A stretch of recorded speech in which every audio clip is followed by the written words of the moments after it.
এই দুনিয়াতে যারা তিনটা অপরাধ করবে ইউদাআফু লাহুল আযাবু ইয়াওমাল কিয়ামাহ ওয়া ইয়াখলুদ ফীহি মুহানা।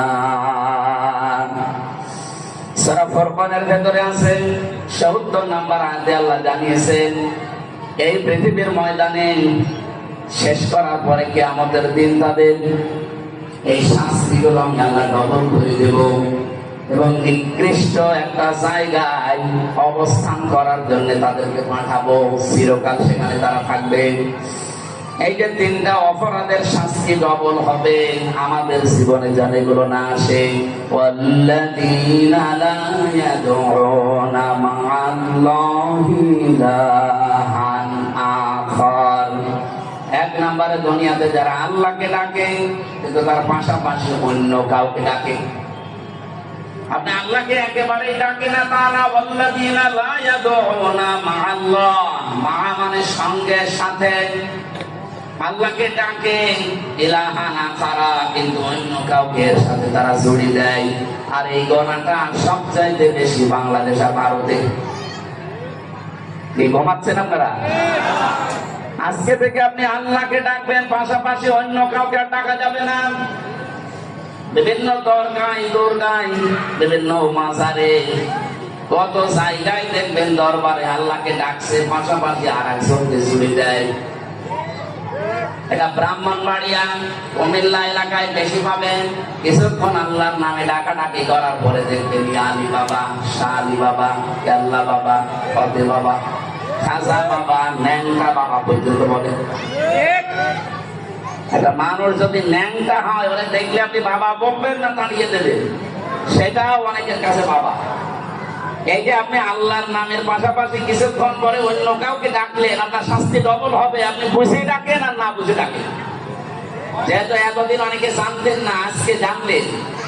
এমনকি সূরা আরাফের ভেতরে কড়া নিষেধ, ওয়ালিল্লাহিল আসমাউল হুসনা ফাদউহু বিহা ওয়া যারুল্লাযীনা ইউলহিদুনা ফি আসমাই। সূরা আরাফের 181 নম্বর আয়াতে আছে রব্বুল আলামিন বলেন এই পৃথিবীর ময়দানে আমার বহু সুন্দর সুন্দর নাম আমি পাঠিয়েছি, ডাকো, যে নামে পারে ডাকো। কিন্তু সাবধান, আমার নামকে যারা ইলহাদ করেন, যারা পরিবর্তন করে দেয়, উল্টা পাল্টা করে ডাকে, তাদের সাথে ডাকবা না। এখানে আল্লাহকে ডাকতে হলে তার নির্ধারিত যে নামগুলো আছে, আল্লাহর নাম আছে তাফসীরের ভেতরে প্রায় 5000। আর ওই কায়দা পড়তে গিয়ে পাবেন কমপক্ষে 99টা। যে কোনো নামে আমরা ডাকতে পারি আল্লাহকে। ইয়া রহমান বলেন, ইয়া রহিম বলেন, ইয়া গফুর বলেন, ইয়া গফফার বলেন, কিন্তু ইয়া আলী বাবা বলা যাবে? বলেন আপনি আল্লাহর জিকির করতে হলে স্পষ্ট ভাবে করবেন, এলহাদ যেন না হয়। আল্লাহু আকবার বলবেন, শুধু আকবার আকবার বলে জিকির নেই। সুবহানাল্লাহ বলে জিকির করা লাগবে, সুবহান বলে কোনো জিকির নেই। আলহামদুলিল্লাহ শুধু আলহাম বলে হবে না। লা ইলাহা ইল্লাল্লাহ, লা ইলাহা কোনো জিকির নেই। আছে? বলেন এই কালিমাকে খণ্ডন করা যাবে না, পুরাপুরি করবেন। লা ইলাহা ইল্লাল্লাহ, জবান বলে কালিমাটা পড়েন। লা ইলাহা ইল্লাল্লাহ, লা ইলাহা লা ইলাহা ইল্লাল্লাহ, লা ইলাহা ইল্লাল্লাহ মুহাম্মাদুর রাসূলুল্লাহ। জিকিরের যে 4টা শব্দ বললাম, যদি জিকির করতে চান জীবনে এই 4টা শব্দ দিয়ে করবেন। সুবহানাল্লাহ, আলহামদুলিল্লাহ, আল্লাহু আকবার, লা ইলাহা। এর বাইরে কোনো শব্দ নেই জিকিরের। যদি থাকে ওটা দোয়া দরুদ। আল্লাহর নামের ব্যাপারে কোনো ছাড় নেই। আমার মনে হয় টাঙ্গাইল, এরপরে ঢাকা এলাকা, এগুলো এই সমস্যাটা একটু কম আছে। তারপরেও সচেতন করলাম, যদি এরকম কোন ভ্রান্ত ধারণা কেউ থাকে, আপনার শাস্তি কিন্তু ডবল হবে। দুই নম্বরে ওয়াল্লাযীনা লা ইয়াদউনা মা'আল্লাহি ইলাহান আখর ওয়া লা ইয়াকতুলুনা আন-নাফসাল্লাতী হারামাল্লাহু ইল্লা বিল হক। এই পৃথিবীতে যারা অন্যায়ভাবে মানুষকে হত্যা করে, এটা দেশে ছিল না? কিছু না করলেও 2732 জনের তালিকা সরকারিভাবে প্রকাশ হয়েছে। এইটা তো হত্যাকারী আপনি, আর আপনি সরাসরি করেছেন অথবা ইঙ্গিত দিয়েছেন। কথা বলেন না কেন? এদের হত্যার সাথে যারা জড়িত তাদের শাস্তি ডবল হবে। এখান থেকে যদি পরিত্রাণ পেতে চান, যারা হত্যার সাথে জড়িত, এই 54 বছরের হিসাবে বলছি, যারা হত্যার সাথে জড়িত মানুষকে অন্যায় ভাবে, এক নম্বরে আপনি 10 বছর, 20 বছর, 30 বছর জেল খাটলে মাপ পাবেন না। এটা সরকারের হিসাব। আর আল্লাহর হিসাব হচ্ছে যাকে মেরে ফেলেছেন তার বাবার কাছে, তার ছেলের কাছে, তার মা বাবা, স্ত্রী, সন্তান, এদের কাছে আপনাকে মাপ চাওয়া লাগবে। ওরা যদি বলে না 50 লাখ টাকা দিতে হবে, আপনাকে তাই দেওয়া লাগবে। আমার কথা বোঝা গেছে? আমাদের দেশে যদি এটা থাকতো না, এই হত্যা কমে যেত। মানুষ মেরে ফেলে একেবারে অন্যায় ভাবে পিটিয়ে, ধরে নিয়ে যায় পুলিশে, জেলখানায় দেয়। কিছুদিন পরে দেখা যাচ্ছে ফাঁসির আসামি ছিল, তারপরও বের হয়ে চলে আসে। এমনকি 15.5 বছরে বহু মানুষ রাষ্ট্রপতির বিশেষ ক্ষমায় বের হয়ে গেছে। না, হত্যার যে বিচার, এটা বাংলাদেশের দরকার। আল্লাহ তো জানে মানুষের দুর্বল জায়গা কোনটা। এই অবৈধ হত্যা বন্ধ করার জন্য শুধু ওয়াজ করে সম্ভব না, এটা আইন পাস করে ওটা কার্যকারী ভূমিকা দেওয়া দরকার। স্বাধীন হওয়ার পর থেকে যদি সংসদে এই আইনটা থাকতো, কুতিবা আলাইকুমুল কিসাসু ফিল কাতলা, তাহলে এই দেশে এই 54 বছরে যত অবৈধ হত্যা হয়েছে একটাও হতো না। আপনি জানেন অবৈধ একটা হত্যা করার পরে তার পরিবারের অবস্থা কি হয়? 3 নম্বরে ওয়ালা ইয়াসনুন, তারা জেনা করে না। এজন্য জেনার শাস্তি কিন্তু ডবল। যারা দুনিয়াতে জেনা করবে, জেনা শুধু লজ্জার স্থানেরটাই না, হাতের আছে, মুখের আছে, চোখের আছে, হৃদয়ের আছে, বিভিন্ন জেনা আছে। জেনাগুলো থেকে আমরা মুক্ত থাকবো ইনশাআল্লাহ। তাহলে 3টা কাজে সওয়াবও হয় ডবল, 3টা কাজে শাস্তিও হয়। আল্লাহ আমাদেরকে মেনে চলার তৌফিক দিন, আমিন। আজকের তেলাওয়াত কিন্তু আয়াত আপনাদের পরিচিত সবাই, আমার মনে হয় অনেকেই মুখস্থই আছে। সূরা মাউন 7টা আয়াত দিয়েছেন আল্লাহ, গুরুত্বপূর্ণ কিছু তথ্য দিয়েছেন এই আয়াতের ভেতরে। নিজেদের মসজিদের জন্য দিয়ে দেন, মুক্ত হস্তে আগে দান করেন, এরপরে আমরা সূরা মাউন থেকে কথা বলা আরম্ভ করব। আপনাদের যদি স্বেচ্ছাসেবক থাকে তাহলে করে দেন, আপনারা একটু টাকা বের করে রাখেন যদি দিতে চান। মসজিদ মনে হয় এখনো কমপ্লিট হয়নি, তৈরি হচ্ছে। একটু দয়া করে যারা যাচ্ছে তাদের কাছে তাড়াতাড়ি 2-4 মিনিটে শেষ করবেন, আমরা শেষ করব, আরম্ভ করবো ইনশাআল্লাহ। সুবহানাল্লাহ, সেই হিসাবে আমরা একটু ফল খেয়ে নি, বলেন তো সুবহানাল্লাহ, আলহামদুলিল্লাহ, লা ইলাহা ইল্লাল্লাহ, সুবহানাল্লাহ, আলহামদুলিল্লাহ, লা ইলাহা ইল্লাল্লাহ। হ্যাঁ, যে যেখানে যা পেয়েছেন কমিটির কাছে জমা দিন। লা ইলাহা ইল্লাল্লাহু মুহাম্মাদুর রাসূলুল্লাহ। টাঙ্গাইল মাসে সূরা মাউন, মাউন শব্দের শাব্দিক অর্থ ব্যবহারিক জিনিসপত্র। রব্বুল আলামিন বলেন আরাআইতাল্লাযী ইউকাযযিবু বিদ্দীন, আরাআইতা হরফ ইসতিফহাম, প্রশ্নবোধক চিহ্ন, এটা ইন্টারগেটিভ সেন্টেন্স। আল্লাহ প্রশ্ন দিচ্ছেন, হে নবী আপনি কি দেখেছেন ওই মানুষগুলো যারা কিয়ামতের দিন যে বিচার হবে এটা বিশ্বাস করে না, কিয়ামত যে আছে এটা বিশ্বাস করে না, আপনি কি এরকম মানুষ দেখেছেন? বিশ্বনবী বলেন, কই, আমার সাথে যারা চলাফেরা করে, আমার আশপাশে থাকে, এদের ভেতরে তো আমি আচরণ পাই না। এরা তো মনে হয় যে কিয়ামতে বিশ্বাসী। এখানে আমরা যারা আছি কিয়ামত হবে বিশ্বাস নেই, কার হাত বলেন তো? আছে? নেই। তার মানে এখানে নারী পুরুষ যারা আছে অন্য ধর্মের হয়তো লোক নেই, এই জন্য আমরা বিশ্বাস করলাম যে কিয়ামত হবে। এমনকি হিন্দু ভাইরা যারা আছে তারা কিয়ামত হয়তো বিশ্বাস করে না, কিন্তু পুনরুত্থান বিশ্বাস করে, আমাদের আবার ওঠা লাগবে। এইটাই তো আমরা বিশ্বাস করি যে আমাদেরকে আবার ওঠা লাগবে। ওদের বিশ্বাস হচ্ছে পৃথিবীতে আমাদেরকে আবার ফেরত পাঠানো হবে আমাদের ভালো কাজ মন্দ কাজের কারণে। ভালো কাজ করলে ভালো ভালো মানুষ করে পাঠাবে, আর মন্দ কাজ করলে কুকুর শিকার বিড়াল করে পাঠাবে। তা আমাদের বিশ্বাস আমাদের মারা যাওয়ার পরে আবার ওঠা লাগবে। সুম্মা ইলাইনা তুরজাউন, এরপরে আবার ফিরে যাওয়া লাগবে আল্লাহর কাছে।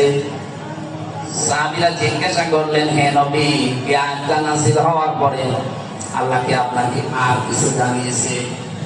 নবীজি বললেন, এ পর্যন্ত নাযিল হওয়ার পরে ফেরেশতা জিবরাইলের সাথে আমার কথোপকথন হচ্ছিল। দেখো, আমি তো কিয়ামতের অবিশ্বাসী মানুষ আমার সামনে পাই না, আমার আশপাশে যারা আছে এরা তো সব দেখি কিয়ামতে বিশ্বাসী। রব্বুল আলামিন বলেন, না ফাযালিকাল্লাযী ইয়াদউল ইয়াতীম, হে নবী, কিয়ামত বিশ্বাস করে না ওই মানুষগুলো যারা এতিমের গলায় ধাক্কা দেয়। টাঙ্গাইলবাসী এতিম মানে কি? আমরা অনেকেই মনে করি মা বাবা যাদের নেই এরা এতিম। হুমায়ুন সাহেবের মা বাবা আছে, এটা এতিম। এতিম অনেক, কিন্তু অনেক বুড়ো এতিম। আমার মা বাবা আছে, আমি তো আর এতিম না। এতিম কাকে বলে অনেকে আমরা জানি না। তমন শব্দ আমি একটা অভিধানে দেখেছিলাম, তমন শব্দ থেকে এই শব্দটা যদি এতাম, এটা আর একটা অভিধান। যার খাদ্যের জন্য হাহাকার, খাবারের জন্য যারা চেষ্টা চালিয়ে বেড়ায়, এই মানুষগুলোই এতিম। কোরআনে কারিমে সূরা বালাদের ভেতরে আমি তাফসীর পড়তে গিয়ে একটু আশ্চর্য হয়ে গেছি এখানে আমার নিজের কাছে। আল্লাহ পাক বলেন, দুনিয়াতে সফল হওয়ার জন্য কত মানুষ কত লাইনে কাজ করে। আপনি কি জানেন যারা সফল হবে তাদের কাজ দুনিয়ায় কি কি হবে? ফালাকতা আমাল আকাবাতা ওয়া মা দারাকা মাল আকাবা। হে নবী, ওরা গিরিপথ পাড়ি দিতে রাজি না, অথচ এই গিরিপথ, এই কঠিন দুর্গম পথ পার হয়ে আমি আল্লাহর জান্নাত অপেক্ষা করছি। তো পৃথিবীর অধিকাংশ মানুষ এই গিরিপথ, এই দুর্গম পথ পাড়ি দিতে রাজি না। আপনি কি জানেন সে পথটা কি? আকাবা নামে যে পথ, গিরিপথ, দুর্গম, এটা কি আপনি কি জানেন? যেটা মানুষ পার হতে চায় না। ফাক্কু রাকাবা, এটা হচ্ছে দাসত্ব মুক্তিকরণ। এবার একটু খেয়াল করে দেখেন, বাংলাদেশে দল মত জাতি বর্ণ ধর্ম আমরা নির্বিশেষে যারা আছি, আমি হিসাব করে দেখলাম ৭২টার উপরে দল এই দেশে আছে। কতগুলো বলেন বলেন? সব দলের কর্মসূচির ভেতরে সফলতার মাপকাঠি নেই। সফল দুনিয়া আখিরাতে যদি হতে চান তাহলে ফাক্কু রাকাবা, এইটা আপনার হাতে দেওয়া লাগবে। হে নবী, এই মানুষগুলো পৃথিবীতে মানুষের গোলামি থেকে, দাসত্ব থেকে যারা মুক্ত করার জন্য কাজ করে, আমি আল্লাহ বলছি উলাইকা আসহাবুল মাইমানা, এরা সৌভাগ্যশালী, এরা সফল। ৭৩টা দলের সেই দলের কর্মসূচিতে মানুষকে মানুষের গোলামি থেকে, দাসত্ব থেকে মুক্ত করার জন্য যারা কাজ করছে তারা সফল। এক কথা বলছেন? আর আমি নিজে হিসাব করে দেখলাম, এই বাংলাদেশে এই কর্মসূচি প্রথমেই পালন করে জামাত ইসলামী। এরা চায় মানুষকে মানুষের গোলামি থেকে, দাসত্ব থেকে মুক্ত করে আল্লাহর গোলাম বানাতে। কারণ আল্লাহুল খালকু ওয়াল আমরু, জমিন বানিয়েছে আল্লাহ, এখানে সিদ্ধান্ত চলবে কার? কিছুদিন আগে একটা কমিশন রিপোর্ট দিয়েছিল, আমি দেখলাম ১৩টা কোরআনের আয়াতের বিরুদ্ধে তারা অবস্থান নিয়েছে। তার ভেতরে ১ নম্বর এটা, ওরা বলছে দেহ আমার, সিদ্ধান্ত আমার। দেহ আপনারা কি করে? আপনার বাবা আর মা শুধু বিছানায় ছিল এতটুকুই শেষ, বাকি যা করার সব এই হামসা পর্যন্ত কে করেছে? বলেন বলেন। ফালিয়ানজুরিল ইনসানু মিম্মা খুলিক খুলিকা মিন মাইন দাফিক ইয়াখরুজু মিন বাইনিস সালবি ওয়াত তারাইব। রব্বুল আলামিন বলেন, হে পৃথিবীর মানুষেরা, একটু নজর করে দেখো না কি কি বানালাম। বাবার স্ফটিক দিয়ে দ্রুত গতিতে বের হয়ে যাওয়ায় না পাক পানি দিয়ে আমি আল্লাহ তোমারে বানিয়েছি। আল্লাহ এখানে সলবন 1 বছর দিয়েছেন, আর তারাইব দিয়েছেন 2 বছর। আরবি গ্রামার আমি পড়েছি, এই অভিধানগুলো দেখতে গিয়ে দেখলাম সলবন এটা পুরুষের লজ্জাস্থানকে বলে, আর তারাইব এটা মেয়েদের লজ্জাস্থানকে বলে। বলেন তো, মানুষ তৈরি করার জন্য মা বাবা 2 জনের লাগে না 1 জন হলেই হয়? বলেন বলেন। কিন্তু বাবার ক্ষেত্রে আল্লাহ 1 বছর দিলেন কেন, আর মায়ের ক্ষেত্রে বহু বছর দিলেন? বহু বছর দিয়েছেন, 2 বছরও না। বহু বছর হয় তখন যখন 2 এর অধিক হয়।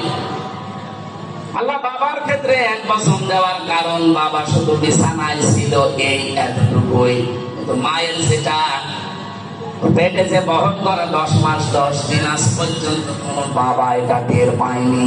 পেয়েছে? 2 নম্বরে ডেলিভারির কষ্টটা, বিজ্ঞান এখন কষ্ট পরিমাপ করতে পারে যে কষ্ট কি করে আপনি পান।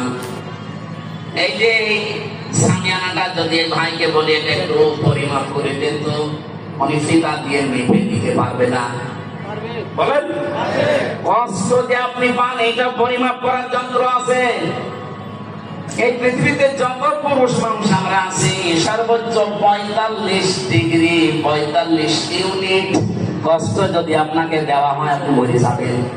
এর বেশি কষ্ট পেলে মানুষ তখন হার্ট অ্যাটাক করে, হার্ট ফেল করে। একজন মা আমাদের মুখ এই দুনিয়ায় দেখাতে গিয়ে 57 ইউনিট কষ্ট সহ্য করে। পৃথিবীর কত শক্তিশালী পুরুষ হোক এটা পারবে না। বলেন তো, কোথায় 45, কোথায় 57? 32টা নারী ছিঁড়তে আসে একটা মানুষ। এরপরে 3 নাম্বার, 2 বছর পর্যন্ত সন্তানকে দুধ খাওয়ানো লাগে। এটা দুনিয়ার কোন বাবা আজ পর্যন্ত টের পেয়েছে? টের পাবে কি করে? বাবাদের মেশিন পত্র আছে? এটা সব আল্লাহ মাকে দিয়েছেন, যদিও দুধ খাওয়ানোর দায়িত্ব মায়ের না, দুধ খাওয়ানোর দায়িত্ব কিন্তু বাবা। প্রশ্ন আসতে পারে, এতদিন পরে নতুন কথা শুনলাম, বাবা দুধ খাওয়াবে, জিনিসপত্র পাবে কোথায়? দায়িত্ব বাবার, মা পালন করে দিচ্ছে। আপনি কোরআনে দেখবেন সূরা বাকারা 2 নম্বর পারা 17 নম্বর পৃষ্ঠার 1ম নম্বর লাইনে 233 নম্বর আয়াতে আছে, ওয়াল ওয়ালিদাতু ইরদি'না আওলাদাহুন্না হাওলাইনি কামিলাইনি লিমান আরাদা আইয়ুতিম আওলাদা। এটা মুযাক্কার শব্দ। এখানে যারা আরবি বসে, মুযাক্কার মানে পুরুষ আর মুআন্নাস মানে মহিলা। আল্লাহ মেয়েদের নাম না দিয়ে লিমান আরাদা আইয়ুতিমা দিয়েছেন। যে দুধ খাওয়ানোর দায়িত্ব বাবা, পালন করে দেয় কে? মা যদি এই খাওয়ানো বাদ দেয়, মায়ের গুনাহ হবে না। এটা আমার মনে হয় মাইকে না বলায় ভালো ছিল। এখন যদি আমার ম্যাডামের বাচ্চার বয়স এখন 8 মাস, বাড়ি যাওয়ার পরে যদি বলে তোমার মেয়ে তুমি নাও, কিভাবে দুধ খাওয়াবা খাওয়াও, আর আমারটা যদি খেতে হয় 5 লাখ টাকা দেওয়া লাগে, সাথে আমি ধরা পড়ে যাবো। কে বলে না যে ভুল হয়ে গেলে? এটা আমার মনে হয় মাইকে বলা ঠিক করে না, এটা কাটিং করে দিই। দুধ খাওয়ানোর দায়িত্ব পেলাম কার বলেন তো? বাবা। মা পালন করে দিচ্ছে 2 বছর পর্যন্ত। এই যে 3টা কষ্ট দুনিয়ায় কোনো বাবা পায়নি, এই জন্য আল্লাহ তারাই বহু বছর দিয়েছে। নবীজি আয়াতের ব্যাখ্যা করতে গিয়ে জানিয়েছেন, পৃথিবীতে বাবার চাইতে মায়ের সম্মান কমপক্ষে 3 গুণ আল্লাহ বেশি দিয়েছে। হক, তাদের মর্যাদা, সম্মান। আল্লাহ আমাদের মায়েদের প্রতি যে হক আছে, এগুলো পালন করার তৌফিক দান। বলেন আমিন। আমি যে কথা জানাচ্ছিলাম, পৃথিবী তৈরি করেছে আল্লাহ, এখানে বিধান দেওয়ার ক্ষমতা একমাত্র কার?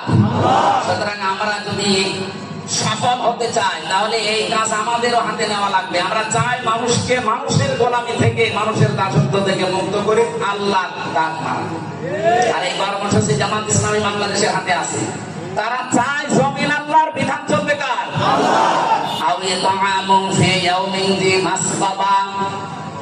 যে মানুষগুলো অসহায় নিঃস্ব, তাদের খাবারের ব্যবস্থা যারা করেন, এই কর্মসূচিও আমরা দেখি যারা একামতে দিনের দায়িত্ব পালন করে তাদের আছে। আগস্টের 5 তারিখের পরে কত জায়গায় বন্যা, জলোচ্ছ্বাস, কত জায়গায় দুর্ভিক্ষ পর্যন্ত লেগেছিল ফেনীতে, কুড়িগ্রামে। এই দেশে সবাই কম বেশি চেষ্টা চালিয়েছে, বাংলাদেশ জামাত ইসলামী সর্বোচ্চ এগিয়ে গেছে। কারণ তারা জানে সফল হতে হলে এই কর্মসূচি হাতে নেওয়া লাগবে। আমিরা জামাতের কর্মজীবন দেখেন না আপনারা? মুরব্বী মানুষ, 60, 62, 64 বছর বয়স, দাড়িগুলো পেকে, চুল পেকে সাদা হয়ে গেছে। এ পর্যন্ত পানির ভেতরে নেমে পড়ি গ্রামে ফেনীতে খাবার দিয়ে বেড়াচ্ছে। একটা করে এখানে 5টা কর্মসূচির কথা আছে। আমার যেহেতু আর একটা কাজ আছে, এই জন্য আমরা খুব তাড়াতাড়ি করছি। কিয়ামত তারা বিশ্বাস করে না যারা এতিমের গলায় ধাক্কা দেয়, এতিমের খাবারের ব্যবস্থা করে না। এতিম আঙ্গা মাকরাবা, নিকট আত্মীয়র ভেতরে যারা এতিম অসহায়, এই মানুষগুলোর পেছনে পাশে দাঁড়ানোর কথা আল্লাহ জানিয়েছেন কোরআনে। এরপরে ফাযালিকাল্লাযী ইয়াদউল ইয়াতীম দেওয়ার পরে দিয়েছেন ওয়ালা ইয়াহুদ্দু আলা তুআমিল মিসকিন। হে নবী, যারা মিসকিনকে খাবার দেয় না, এখানে সাকাম থেকে এসেছে শব্দটা। বসবাস করার জায়গা নেই যাদের, এই মানুষগুলোকে ঘর নেই, এদেরকে মিসকিন বলা হয়। যারা মানুষের মাথা গোঁজার ঠাঁই তৈরি করে দেয়, কিন্তু বাস্তবতা আমরা দেখি অনেকের ঘর আরো কেড়ে নেয়। তার মাথা গোঁজার ঠাঁই তৈরি করে দেওয়া এতিম অসহায় যারা মিসকিন, এই মানুষগুলোকে নিজে খাবার দেওয়া, খাবারের জন্য উৎসাহ তৈরি করা। এই কর্মসূচিগুলো আমরা দল মত নির্বিশেষে যেন হাতে নিতে পারি, তাহলে আপনি কিয়ামতে বিশ্বাসী। আর যদি এই কাজগুলো না করেন, আপনি যতই নামাজ পড়েন, রোজা রাখেন না, আপনি কিয়ামত বিশ্বাস করেন না। এরপরে যে কথাগুলো আছে, কঠিন কঠিন বিষয় দিয়েছে। ফাযালিকাল্লাযী ইয়াদউল ইয়াতীম ওয়া লা ইয়াহুদ্দু আলা তুআমিল মিসকিন ফাওয়াইলুল লিল মুসাল্লিন। একটা আয়াতের ভেতরে হাজার হাজার কথা আছে। আমরা আরো আগের থেকে শুরু করতে পারলে আয়াতগুলো শেষ করতে পারতাম। এখন যে আবার মসজিদে ওঠা লাগবে, সময় নেই। 11টা বাজতে চলছেন, আমি আর টানতে পারছি না। এখন আমি গোসলও করি না, সারা রাত এমনিতে জাগা। এখন যে গোসল করে মসজিদে কথা বলবো, এই ফাওয়াইলুল লিল মুসাল্লিন থেকে, এখান থেকে আরম্ভ করবো। যতদূর পারি আমি আর মসজিদে কথা বলবো। যাদের সময় আছে আশপাশ থেকে যদি যেতে পারেন ওখানে যাবেন। আল্লাহুম্মা আমিন। লা ইলাহা ইল্লা